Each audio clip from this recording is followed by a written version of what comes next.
সময়টা ছিল 2024। আমি পোস্টিং ছিলাম বর্ধমানে। তখন আমি নতুন পুলিশে জয়েন করেছি। আমার চাকরিটা ছিল বর্ধমানে। যেহেতু জায়গাটা নতুন, আমি তেমন কিছু একটা জানতাম না।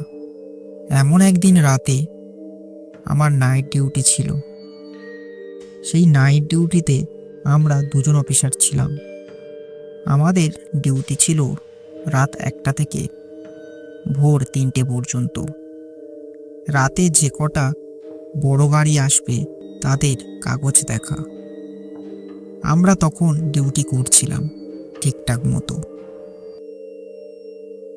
রাত 1টা পর্যন্ত মোটামুটি প্রায় টুকটাক গাড়ি যাচ্ছিল। ভালো কথা, তোমাদেরকে আগেই বলে রাখি, আমি যেখানে পোস্টিংয়ে ছিলাম সেটা ছিল একটা গ্রাম্য এলাকা।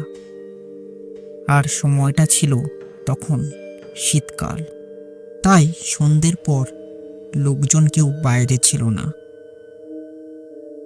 আর তখন ছিল রাত, রাস্তা পুরো খাঁ খাঁ, চারিদিক নিস্তব্ধ।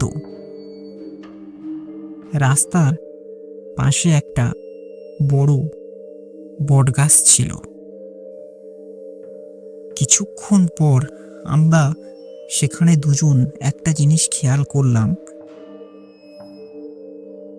কিছুটা আমাদের পিছন থেকে মৃদু মৃদু শব্দে একটা বাচ্চা মেয়ের কান্নার শব্দ আসছে।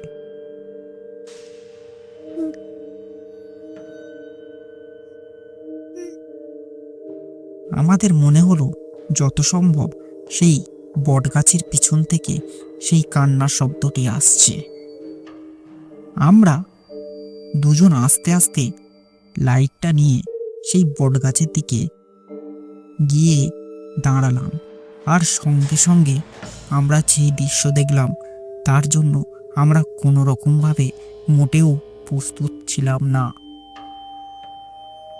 একটা দেখে মনে হলো বাচ্চা মেয়ে, অর্ধেক গলা কাটা অবস্থায়, সে মৃদু মৃদু শব্দে আমাদের দিকে ঘাড় বেঁকিয়ে কাঁদছে মৃদু মৃদু শব্দে।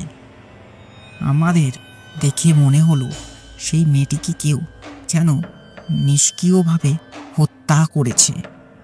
তার গলা থেকে যেন মনে হচ্ছে প্রচুর পরিমাণে রক্ত বেরোচ্ছে। হঠাৎ কিছুক্ষণের মধ্যে সেই বাচ্চা মেয়েটি কোথায় যেন উধাও হয়ে গেল, কিন্তু তার সেই কান্নার শব্দ সেই একই রকমই ভাবে শোনা যাচ্ছে। আর সেই মুহূর্তে আমরা সেখান থেকে দুজন কোনো রকমভাবে আমরা দৌড় দিই এবং আমরা কোয়ার্টারে চলে আসি। আর তার পরের দিন আমাদের খুব শরীর খারাপ ছিল। তারপর থেকে আমি সেই জায়গাতে আর ডিউটিতে আমি যাইনি।